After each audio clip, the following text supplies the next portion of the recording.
We just finished the second day of the state visit here in Beijing.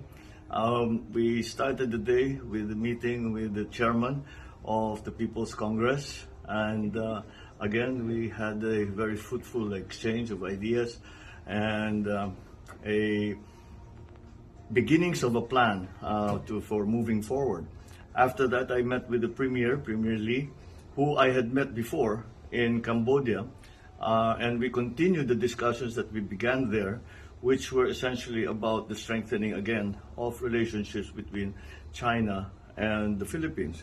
And with the next appointment that we had was with the President Xi Jinping, where we had a meeting with him as well. And we covered so many subjects, much more than is usual for these very formal meetings.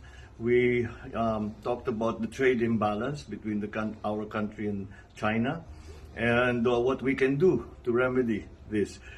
In fact, there has been created what we are now calling the Durian Protocol, because they are opening their trade to imports of durian and other agricultural products from the Philippines, so that we can redress the imbalance in our imports and exports from China.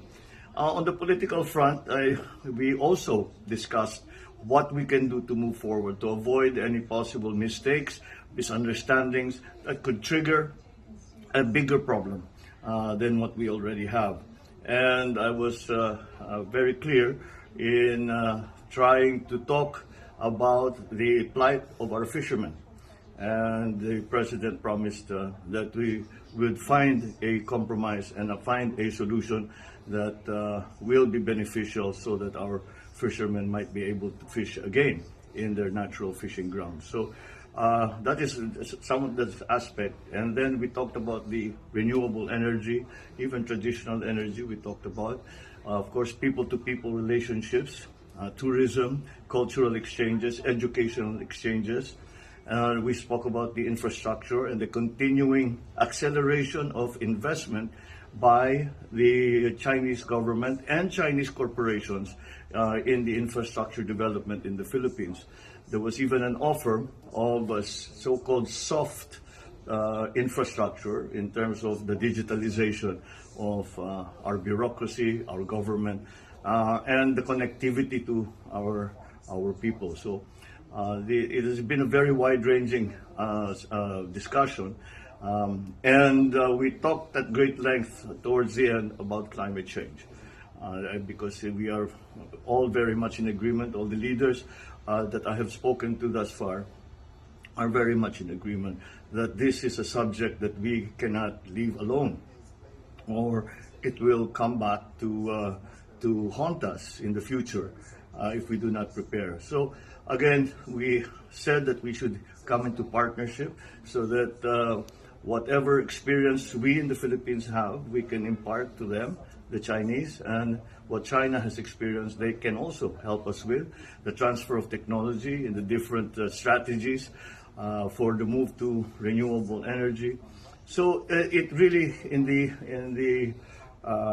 end, it became to fairly detailed discussions, which made the meeting run very long, and that's why I'm actually very optimistic, because President Xi seemed to be genuinely interested in all of these issues and finding a way to move forward to again strengthen the relationship between China and the Philippines. I am quite gratified that we have made a good start, but it is but a start.